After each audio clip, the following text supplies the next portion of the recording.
Hi guys, Neil here with FaceliftInteriors. Welcome back to our channel. This week's video is going to be a detailed video about how to build and upholster a tufted or deep buttoned footstool from scratch. With some great tips and tricks with regards to woodwork, upholstery process, just the whole thing is just going to be awesome. As always, if you like upholstery tips and tricks, please don't forget to subscribe to our channel, hit that notification bell so you'll be notified each time a new video becomes available to watch. Another thing guys, don't forget to follow us over on Instagram as well. We do lots of little short stories during the week, little tips and tricks as well. So if you enjoy upholstery tips and tricks and also you subscribe to this channel, it's always really worth following us over on Instagram as well. So let's get into this video. This is how to build, make and upholster a deep button footstool or tufted footstool from scratch. All right.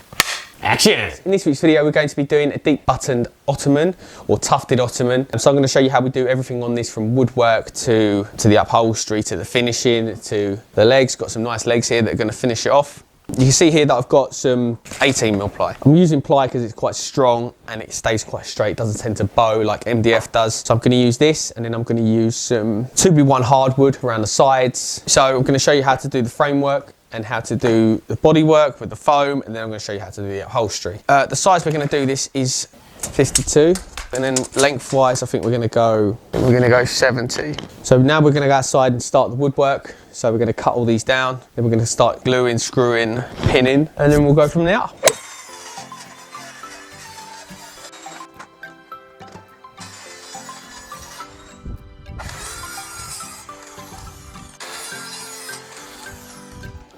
So guys, we're going to start by putting these little blocks in the corners.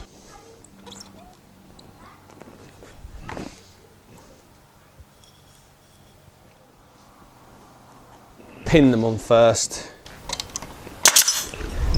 Then I'll use this drill bit.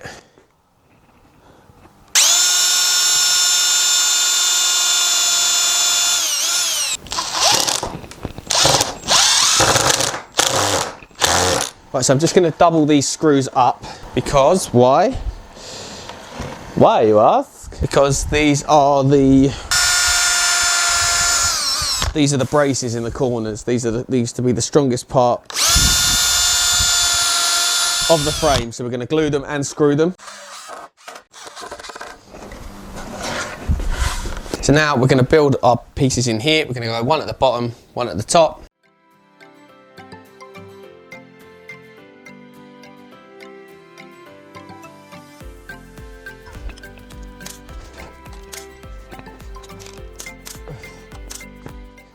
So now we're going to stick some screws in.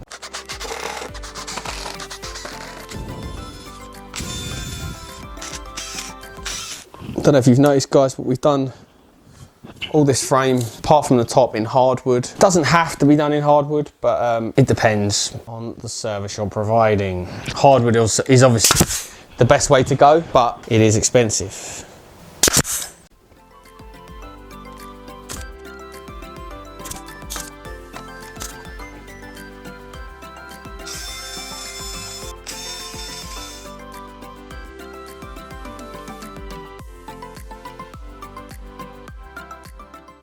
Guys, as you can see now, what we're doing is we are closing up this hole with some Hessian.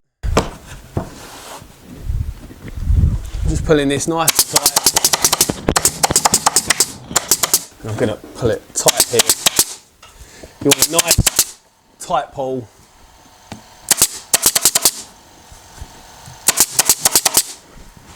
You want it nice and strong.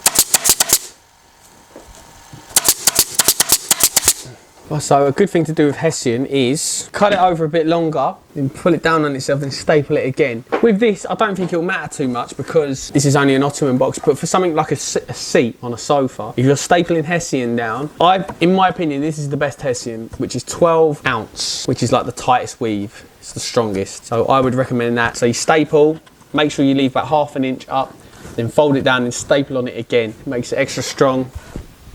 All right. Welcome to Sailrite, home of all your upholstery needs. So now we are putting our ½ inch foam, 2 inch foam. What talk about ½ inch? 2 inch.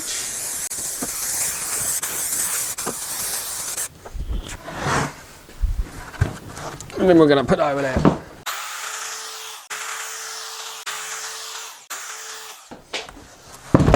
It's very high quality, yes? So I'm measuring half.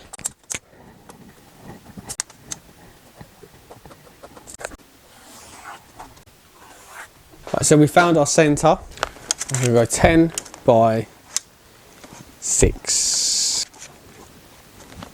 5. 5. 10.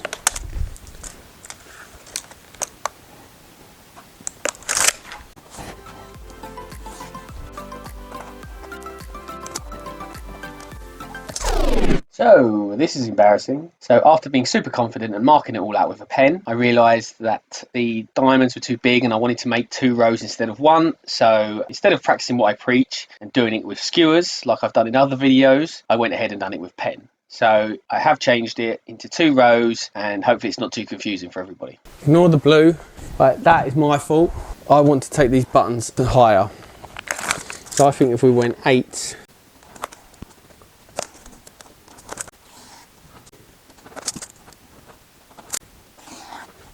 So say we went here, 1, 2, so we can get 2 diamonds in then. That makes sense. Then we can, what is that, 8 by 6, let's say we go 6. Forget the blue lines now, apart from the middle. Oh, I done fucked up. Right, so we go in reverse, of course. 2, 3.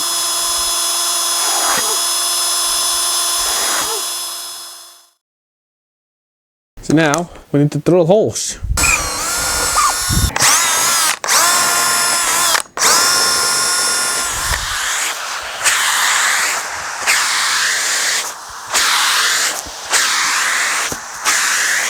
So we're going to be doing some buttoning, but we're going to use these today. As you can see, these are, it's not going to focus on my face. So I'll take my face out of it. Yeah, there you go. This is a prong button. So you can buy them on prongs like this. I'm going to show you how we measure this up now, this buffet. So guys, I don't know if I explained this earlier, maybe I should explain it now. So the way I've built this, so basically I want my finished height to be, I think it's 36 centimeters. If we measure and we pull that down a little bit, let's say to there, it's going to be bang on. So what I did is when I was building this, I thought of the height I want it to finish, which was 36. Take away 14 for the legs, 14 centimeters for the legs. There's 2 inch on top, but once it's pulled down, it's going to be more like an inch once the buttons are all in and the fabric's on. So that left a box up of 19.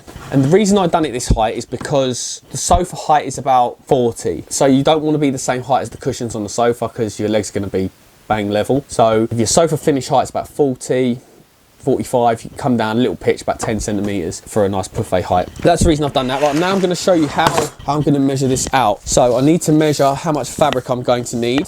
So I'm going to measure from the bottom of this rail here with my loose tape. Go down, down, down, down. So it's 34 front to back. Yeah, apologies guys. So what I did is I pushed down to get my size here. The size is about 44. So now what I'm going to do is I'm going to measure my diamonds because I'm going to mark out these diamonds on the fabric. So I know that my diamond is 8 by 6. It's 8 inches by 6 inches. So I'm just going to pull this really tight and pull down into there. That looks about 9.5. 9.5. So that is 1.5 inches allowance. And then side to side. So I know it's 6, 7 3/4. What you can also do guys is, well, I've got a spare bit of fabric here. So what I'm going to do is make up a diamond. So I'm going to staple this down just to double check my sizes. Because it is a pain if you mark it all out and you have to redo it all, take it all off, remeasure. So I'm just going to go bang there, 1 staple, then nice and tight into here. Second. And we're going to go into there as well. So I'm just going to mark them with a pen. Well, I've already got the staples in, so I should know where they are. So let's measure this, because this is essentially the size, because now we've used the actual fabric that we're putting on, we know that it's going to be a good size. So that is 9, what did I say, 9.5. Yeah, it's more like 9. See, when you do the tape measure thing, it ends up being a bit too small. And that there, just there, is 7.5. So we'll go with that. So right, what we're going to do is we're going to cut out our fabric now. So 34 by 44. Then we're going to start marking the diamonds. Just going to mark top up there. Right, so there's your centre of the fabric. So we've got our centre, and remember we're going 9 by 7.5. So there's going to be a button there. Right, so there's your middle diamonds. So obviously you need to go half of these now. Right, okay. So those are our diamond lines. So we've got our 3 here. So from this middle one, what did we say side to side? 7.5. 7.5 is 3 3/4. So let's go 3 3/4 there.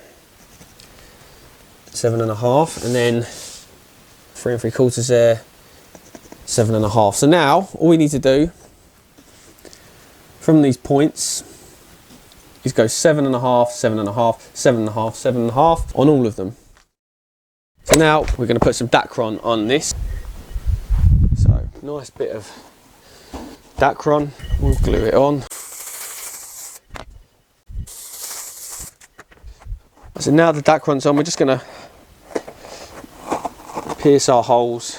Always remember, if you're drilling your holes, I think I've said this before, always drill your holes, your wood holes, before you do this, because it is a nightmare if you have to start drilling around Dacron. So once it gets caught on that drill end, it is a bloody nightmare. But let's just cut this excess off that we don't need.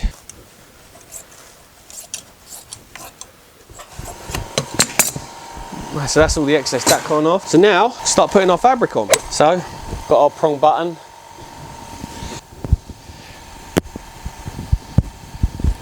Through our fabric. And with the prong, go down into the hole, and then I'll show you at the back what we need to do. You can see the prong here. We'll push that. We'll push the button as far down as it will go. You staple that prong down. Like so. That's our first button in. Let's get our first diamond in, so we'll do this one and then these two and see how it looks.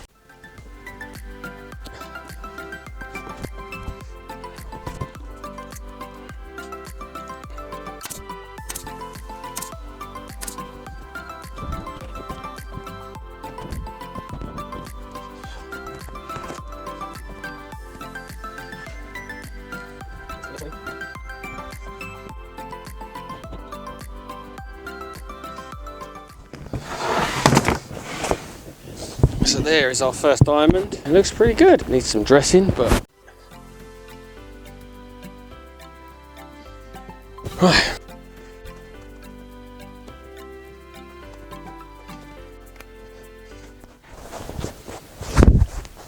So again, we're still following our marks, guys. I think we're going to be good.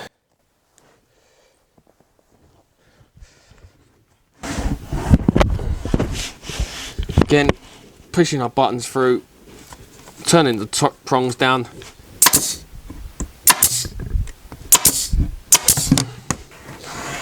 And we're going to start tidying these up as we go. Remember, when you're doing buttons, guys, good tip, the pleat should always be going down. If you're doing a headboard and the part's coming down, pleats should always be coming down. And the reason that is to stop dust collecting in them. So that is a fun fact for the day.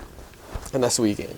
The good thing is about marking out your diamonds, right, is you know that the fabric's going to be straight. When you're doing it freehand, you can. I do deep buttoning freehand sometimes. Sometimes if you twist or you come off lines slightly, it's always good to have lines. At the minimum, I would do is put lines on it, because at least if you're following the lines, you stay straight. If you go off line slightly and you twist, and then you'll get to the last part of the diamond, you'll get to the last part of the headboard and realise you've not got enough fabric, or it's twisted and you've got no pleats. It's it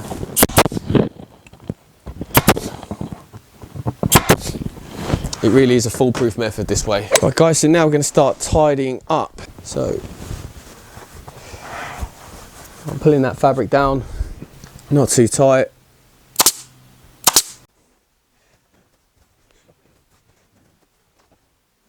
Make sure your pleats are straight. That is very important for high quality. So now I've done that one, I'm going to make sure these are all going the same way. Also very important. So this one's going this way, so we need to make sure this one's going this way as well. So let's pull this one down as well first.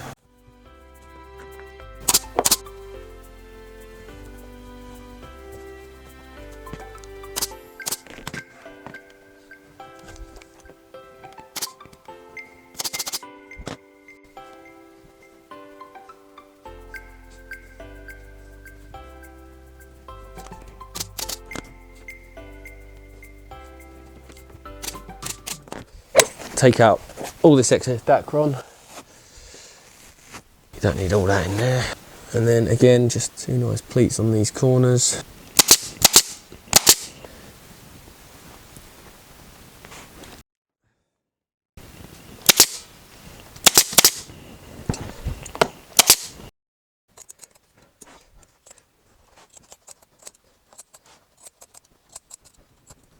So now what we're going to do, we're going to run a border on, and it's going to go all the way around. I'm going to mark. So I'm marking this chalk line, so I've got a line to follow. So what I just did, guys, is I've marked me a nice border to go around the side. So 5.5 inches. So now I'm going to, I've measured my sides, 28.5 by 21.5. So I'm going to cut 4 sides, sew them together.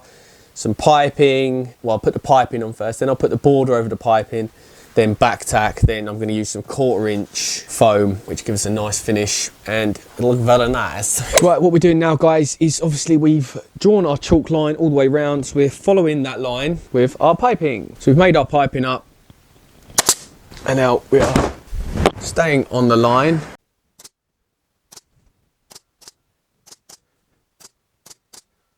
Don't need to go mad with the staples here because you're going to be putting the back tack on, but we are going to join these up. So cut this bit of piping out. Right, so here we're going to join this bit of piping onto this bit, so we're going to do it like we do on a cushion. Just going to cut a bit more of that piping cord out. Now I want to lay this one, I want to line them up. I'm just going to lay this one there. Chop this one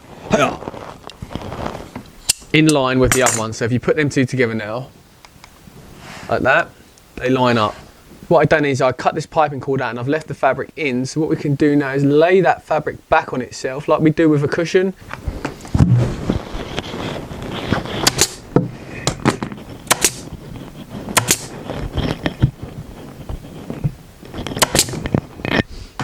So there we have pretty tidy piping cord. So now we're going to put our border on. So I'm going to lay it down flat like this on its top. So I want the fabric to lay that way, so I'll go that way first. It needs to be really tight to get a nice finish on your border. So I'm pulling it all the way up to the piping. So I'm just going to start pinning the corners on. So now what we're doing, guys, is we're stapling along the piping. So guys, what we're doing now is we're putting our back tack on. You push it up as close as you can to the top of the piping. I'm using 14mm staples because obviously it has to go through quite a lot of fabric. 1, 2, 3, 4, 5 fabrics in some cases to get through. So yeah, having to use the long staples. So what I'm doing here is pulling down, making sure that there's no gaps, that I've not missed anything, I've not stapled too close in some places. So now I'm going to run a strip of 1/4 inch foam on the around here. So I'm going to go 1/4 inch foam up to here because we've got quite a lip here. I don't know if I can show you this. See there, we've got quite a big lip where this fabric's quite thick and there's already 2 to 3, even in that case there's like 4 fabrics there. So there's the bottom folded over on itself for the pleat. So there's 4 there. So you can see what we've done here. Put 1/4 inch and then another layer of 1/4 inch. And we've gone all the way up to the piping. What we're probably going to do here is now we're going to staple this foam down as well. And the reason we do that is if you pull this down, this border now, and it catches, the foam can turn on itself. So we stick some staples in all the way along so it stays down.